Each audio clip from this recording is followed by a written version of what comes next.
क्या प्रियंका गांधी के उम्मीदवार हैं शशि थरूर?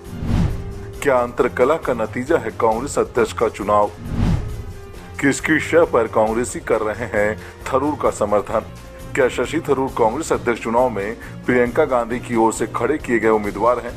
क्या कांग्रेस पार्टी के अंदर चल रहे अंतरकलह और पार्टी पर कब्जा करने की शतरंज की चाल में वो प्रियंका गांधी के मोहरे हैं? क्या ये कांग्रेस पार्टी के अंदर फिक्स्ड मैच है या शशि थरूर को हल्के में लेना गलती होगी?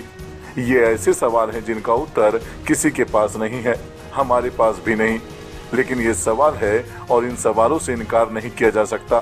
कांग्रेस पार्टी के अध्यक्ष पद के लिए 20 साल बाद होने वाले चुनाव में सबसे पहला सवाल तो यही है कि आखिर इस चुनाव की जरूरत ही क्या थी। खुद शशि थरूर ने सोनिया गांधी से मुलाकात की थी और कहा था कि गांधी परिवार से किसी के उम्मीदवार नहीं बनने की स्थिति में ही वे चुनाव लड़ेंगे। यानी शशि थरूर ने गांधी परिवार से बगावत नहीं की है। उम्मीदवार बनने और नामांकन पत्र दाखिल करने के बाद उन्होंने जोर देकर कहा कि कांग्रेस पार्टी में गांधी परिवार का विशिष्ट स्थान हमेशा बना रहेगा। यानी वे गांधी परिवार की मजबूत स्थिति को बनाए रखना चाहते हैं। यदि वे गांधी परिवार की सुप्रीमेसी को पहले से ही स्वीकार कर रहे हैं तो फिर विवाद किस बात का है। कांग्रेस अध्यक्ष चुनाव के तौर तरीकों से भी इस सवाल को बल मिलता है कि शशि थरूर गांधी परिवार में से किसकी शय पर मैदान में है। पहले कांग्रेस प्रवक्ता गौरव वल्लभ ने अशोक गहलोत की तारीफ की और शशि थरूर को खरी खोटी सुनाई। उसके तुरंत बाद जयराम रमेश ने बाकायदा बयान जारी कर कहा कि पार्टी के किसी प्रवक्ता को किसी उम्मीदवार के प्रति कुछ कहने से बचना चाहिए। यानी गौरव वल्लभ ने शशि थरूर की आलोचना कर गलती की है। अब जरा शशि थरूर के नामांकन पत्र पर गौर कीजिए। उन्होंने नामांकन पत्र के 6 सेट दाखिल किए हैं और सब पर 10-10 डेलीगेट्स के दस्तखत हैं। यानी कांग्रेस पार्टी के 60 डेलीगेट्स ने शशि थरूर का समर्थन पहले ही कर दिया है। उनके नाम को पता लगाना कोई बड़ी बात नहीं है, वो तो नामांकन पत्र पर ही है। यानी क्या 60 लोगों ने अपना राजनीतिक भविष्य दांव पर लगाकर गांधी परिवार के प्रति विद्रोह किया है? कांग्रेस पर नजर रखने वाला कोई आदमी इससे सहमत नहीं है। मतलब साफ है, इन लोगों ने गांधी परिवार में से ही किसकी शय पर ऐसा किया। शशि थरूर ने चुनाव प्रचार की शुरुआत कर दी है। वे जहां जहां गए उन्हें जबरदस्त समर्थन मिला है।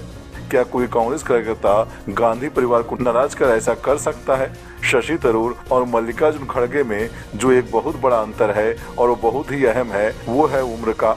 खड़गे 80 के आसपास के हैं। जिस देश की बड़ी आबादी 35 साल या उससे कम उम्र की हो, उसकी एक बड़ी राजनीतिक पार्टी इन लोगों पर ध्यान न देकर एक 80 साल के वयोवृद्ध पर दांव खेलेगी। पहले ये कहा जाता था कि शशि थरूर विद्रोही गुट यानी G23 की ओर से खड़े हुए हैं। यानी वे उस गुट के उम्मीदवार हैं जिसे सोनिया गांधी को चिट्ठी लिखकर पार्टी में व्यापक सुधार की मांग की थी और आलाकमान की परोक्ष आलोचना की थी। लेकिन अब शशि थरूर कह रहे हैं कि ऐसा गुट तो कभी था ही नहीं, ये तो पत्रकारों की कपोल कल्पना है। इतना ही नहीं, उस चिट्ठी पर दस्तखत करने वालों में से कुछ लोग खुलेआम खड़गे के साथ खड़े हैं।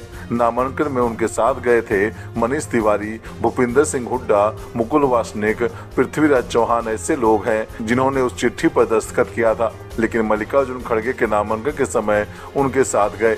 यानी शशि थरूर को उनका समर्थन हासिल नहीं है। इसका मतलब ये साफ है कि शशि थरूर G23 के उम्मीदवार नहीं है। तो वे फिर किसके उम्मीदवार हैं? चुनाव के बाद ये भी पता चल जाएगा। फिलहाल आप नफासत भरे अंदाज और कठिन अंग्रेजी में सबको स्तब्ध कर देने वाला शशि थरूर की बातें सुनिए। वोटर्स है, ये कांग्रेस पार्टी कार्यकर्ता डेलीगेट्स हैं, ये उनके लिए है।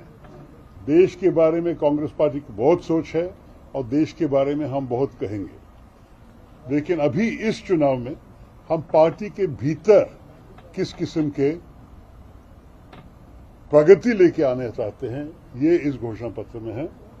हम चाहते हैं कि आप देखिए, कायाकल्प की प्रक्रिया को अपनाएं, बड़ी जरूरी है कि संगठन का विकेंद्रीकरण, हमें डिसेंट्रलाइजेशन की काफी जरूरत है इस पार्टी में।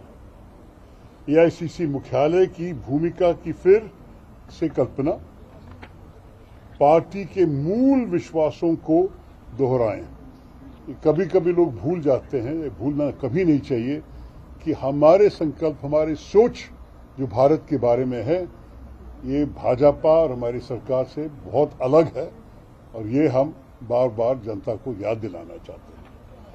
पार्टी में व्यापक भागीदारी,